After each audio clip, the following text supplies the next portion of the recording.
Escola dominical, feita pra mim, pra você.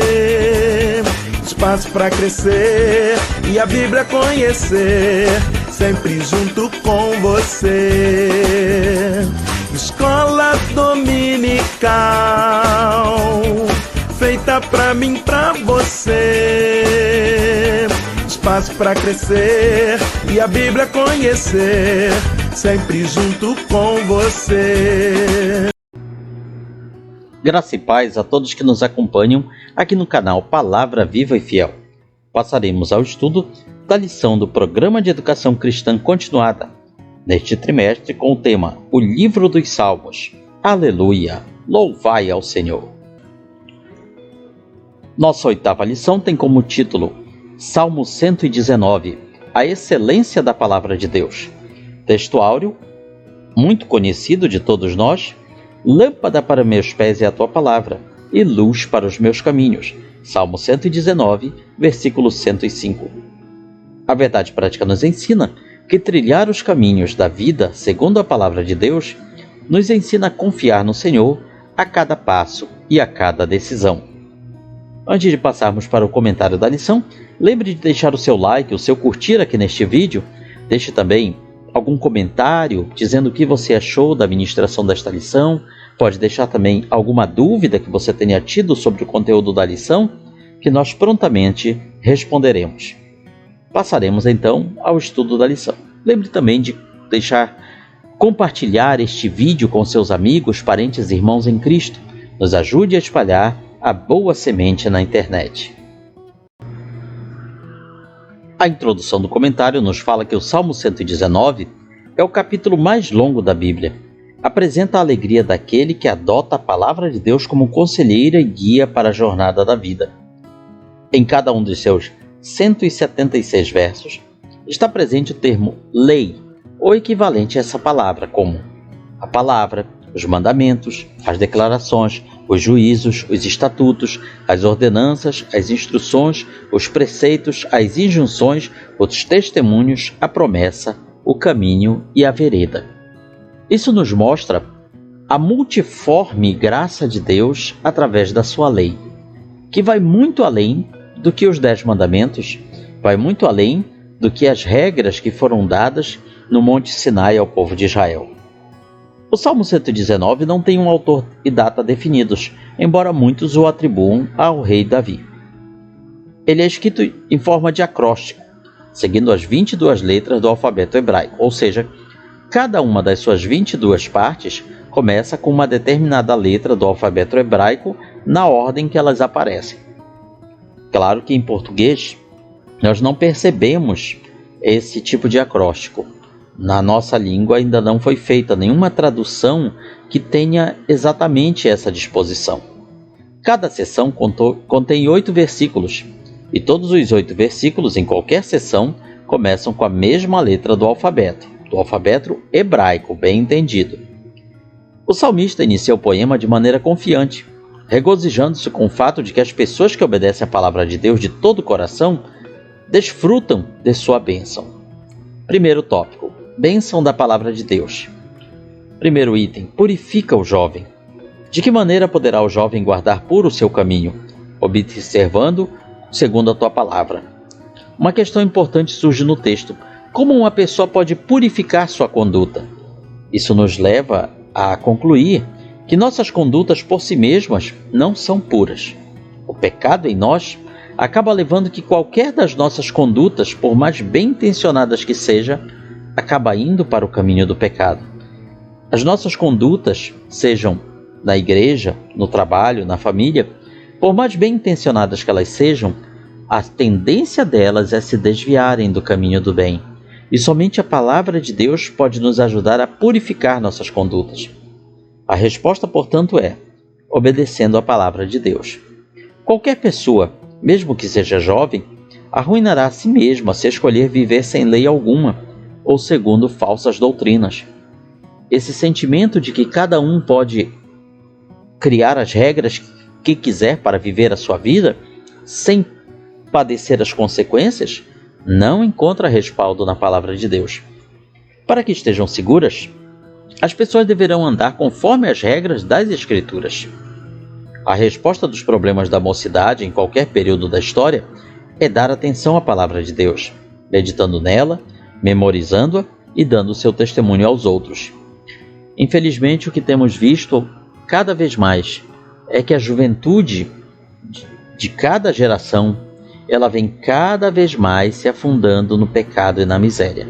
Cada vez mais os jovens, quando dizemos jovens, nós estamos falando daquelas pessoas que saem da infância e passam à juventude. Quando falamos juventude, não estamos querendo apenas dizer jovens acima de 18 anos.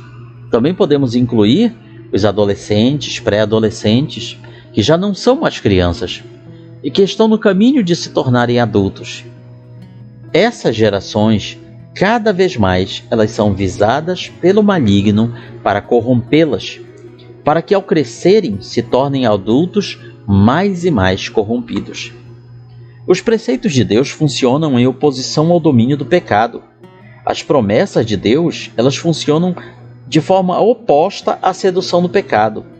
As suas ameaças em oposição à violência do pecado.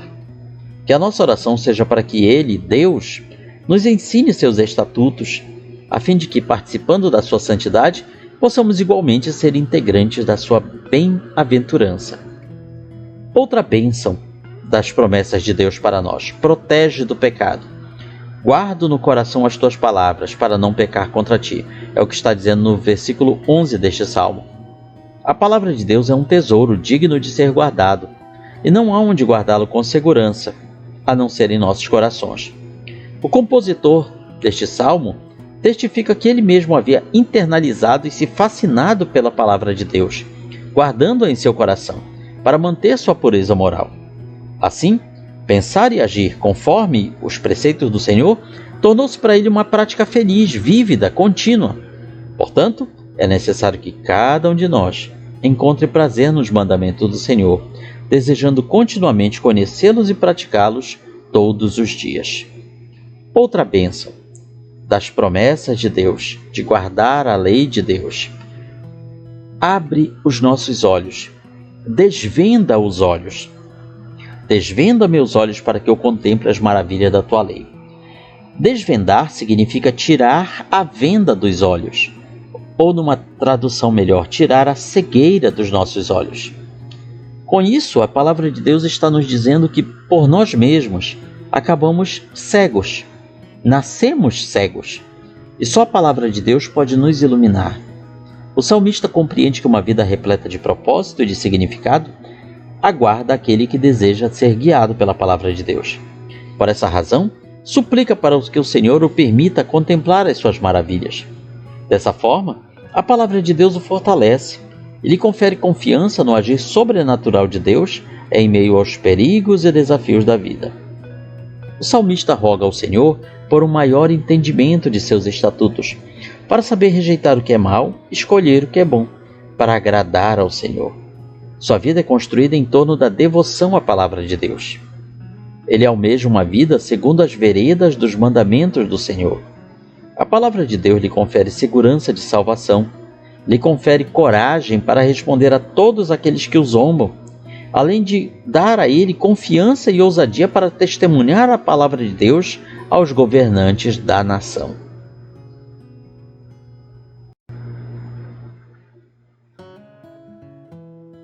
Segundo tópico: amor à palavra de Deus. Primeiro item: companheiro dos que amam a palavra. É o que nos fala o versículo 63. Companheiro sou de todos os que te temem, ou dos que guardam os seus preceitos. Aqui fala das nossas relações sociais. Quem são nossos companheiros? Quais são nossas amizades? A quem estamos mantendo relacionamentos? A devoção aos mandamentos de Deus pode nos fazer ser odiados pelo mundo. Porém, o cristão sempre encontra companheiros entre aqueles que temem e guardam os preceitos do Senhor e compartilham do seu amor. Neste mundo corrompido pelo pecado, a compreensão da palavra de Deus é essencial para guiar os piedosos no caminho de retidão. As aflições às quais o salmista se refere são as mentiras com as quais os ímpios o caluniam. O mundo, ele sempre vai nos caluniar. Ele sempre vai falar mal de nós, ou pelo menos evitar falar bem de nós. Mas o Deus que o criou está forjando o seu caráter por meio dessas aflições. Assim, as aflições da vida nos ensinam a melhor contemplar os estatutos de Deus. O salmista destaca que ao enfrentar a sua provação com uma fé ainda mais firme em Deus, ele se tornou um exemplo de coragem para os outros. Assim, ele ora para que, caso seja novamente atacado, seus inimigos sejam derrotados. E como resultado de sua vitória, os piedosos serão ainda mais encorajados. Então, o que aprendemos com isso? Aprendemos que muitas vezes iremos sofrer embates, dificuldades nesta vida, justamente para que a nossa vitória faça com que os justos se sintam fortalecidos. Por isso, se você que nos ouve está passando por lutas, por aflições, por provações, injustiças, mas não desanime. Através da sua vida e da sua vitória, outros serão renovados e fortalecidos. Segundo item, para sempre a palavra, para sempre ao Senhor, está firmada a tua palavra no céu. O autor compreende que Deus, a sua palavra, a sua fidelidade, são de geração em geração. Esse versículo expressa louvor por causa do imutável Senhor e por sua palavra que permanece no céu. Alguns poderão interpretar esse versículo imaginando, talvez, as tábuas dos 10 mandamentos num templo no céu. Não, esse versículo quer dizer muito mais do que isso.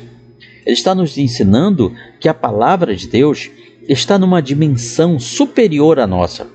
Ela está muito mais além do que podemos imaginar. Ou seja, que as mudanças que possam ocorrer nesta terra não irão mudar a palavra de Deus. O céu está elevadíssimo acima da terra. O céu aqui está falando da esfera celestial, da dimensão celestial, da dimensão divina. E como tal, essa palavra, ela não é afetada pelas ações humanas. O autor compreende que Deus, a sua palavra e a sua fidelidade são de geração em geração. Esse é o ponto. Ou seja, a palavra de Deus ela é imutável, totalmente independente das alterações terrenas. Em realidade, a terra, bem como o céu, eles passam. Um dia toda esta criação vai deixar de existir e será feita uma nova, mas a palavra de Deus permanece para sempre. Quando estamos falando de palavra de Deus, é muito mais do que aquilo que temos escrito nas páginas da Bíblia Sagrada.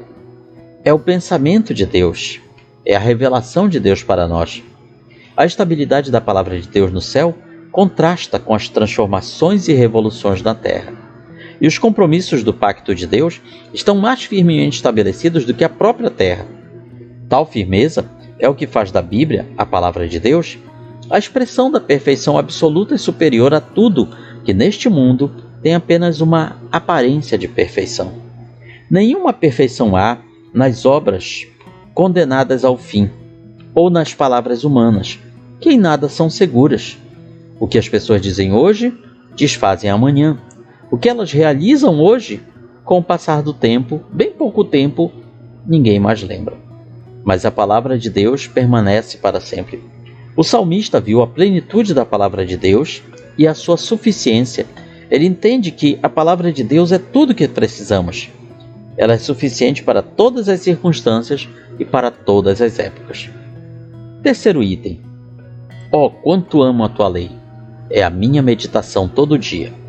É o que lemos no versículo 97.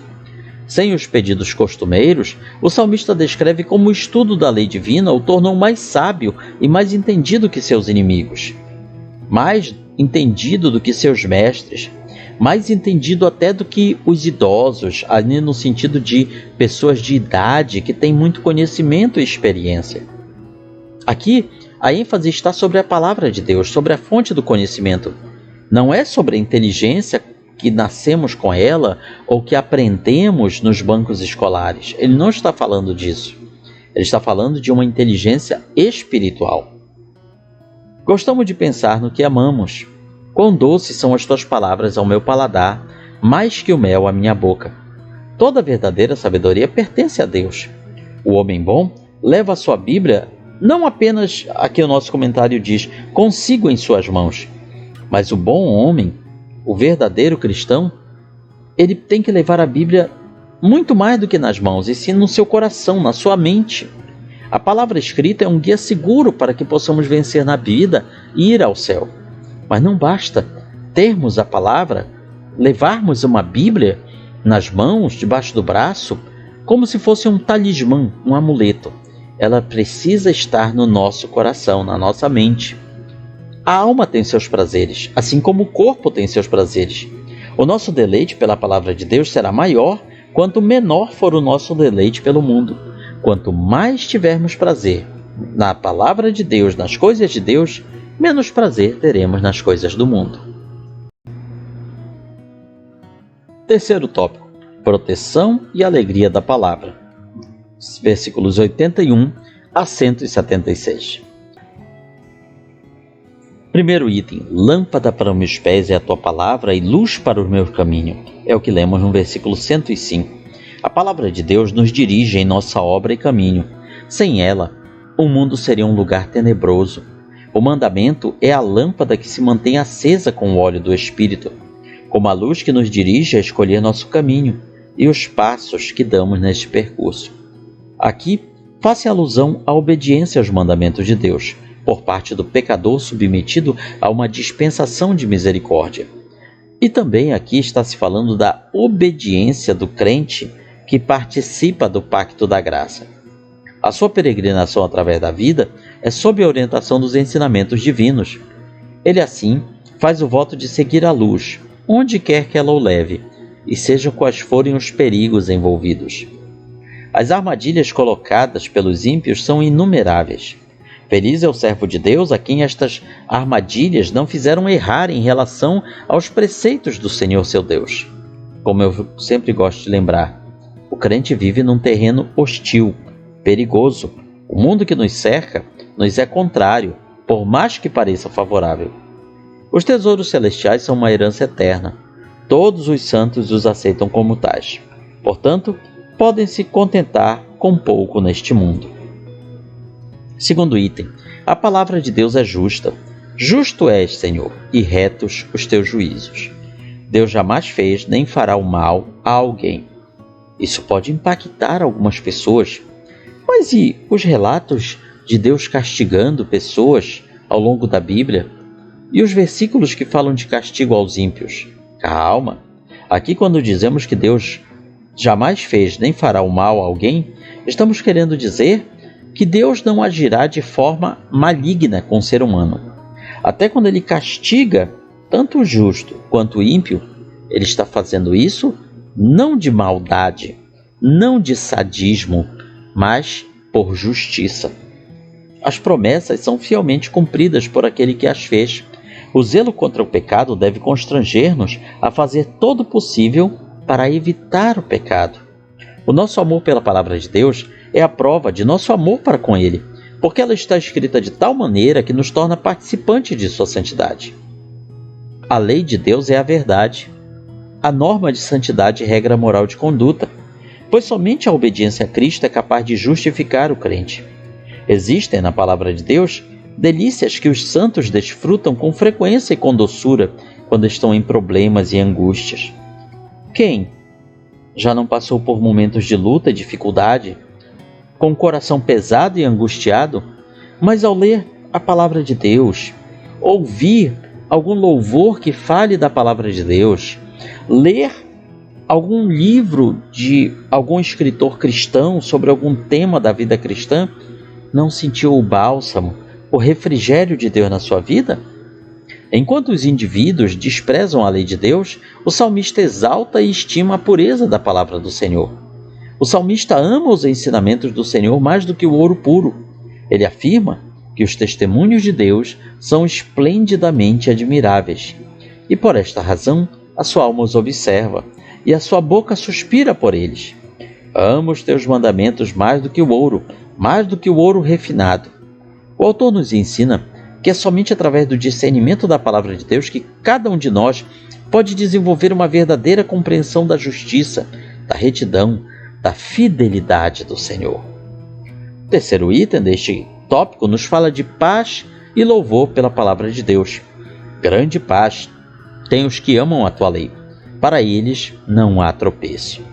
Esses versículos finais são um grito de louvor e um transbordamento de paz.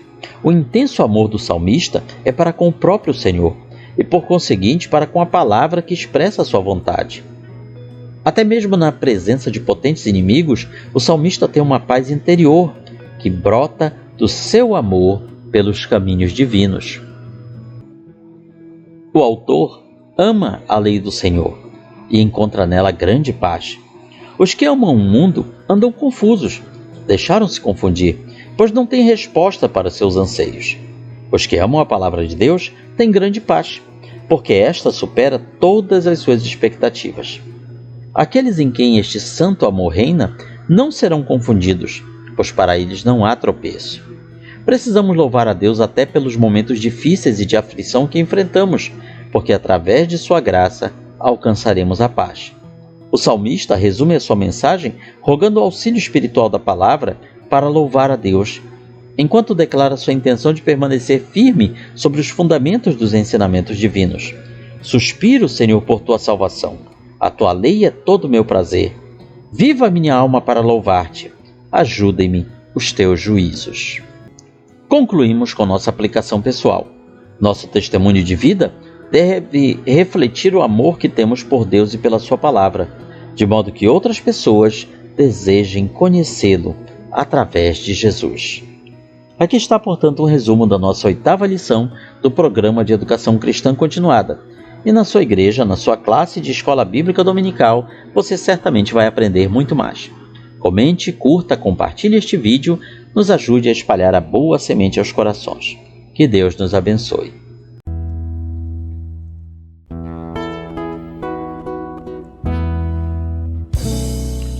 Findou-se o tempo de estudo da escola dominical. Boa lição aprendemos do nosso Pai Celestial. Despede-nos, Jesus Cristo, em tua paz e amor, e nos concede para sempre o teu celeste favor. Aos visitantes e amigos agradecemos também. Que a paz de Deus reine em todos e até domingo que vem. E até domingo que vem. E até domingo que vem.